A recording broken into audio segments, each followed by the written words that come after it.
Nearly 100 veterans from North Dakota and Minnesota met up at Fargo's Hector Airport yesterday morning for the trip of a lifetime.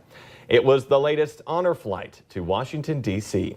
The nonprofit effort is a special tribute to America's veterans for all of their sacrifices. Since 2007, more than 1,200 heroes from our area have made the trip. A lady called me and asked me if I still wanted to go on the flight.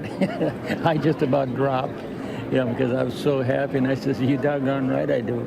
Be honest to yourself. When you get up on our age, enjoy it and don't let it go.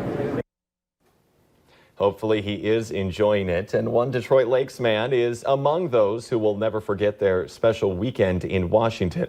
Francis Gunderson joined the Army right after high school in 1948 and ended up serving under General Eisenhower in Germany. But it was one stop along the way that stood out through his 90 years of life.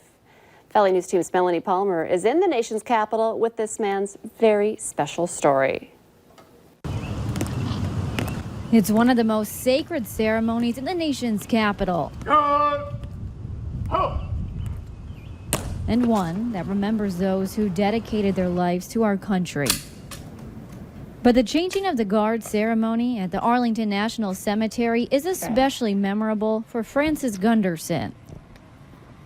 Well, all I can say, it was an honor. He was a sentinel at the cemetery and stood out here whether rain or shine. I tell you what, it takes precision. That's what it takes, precision. And watching it and being here as well, was it just, how were you feeling? Well, I tell you, it's still a great feeling. Right, shoulder up. It's nice to come back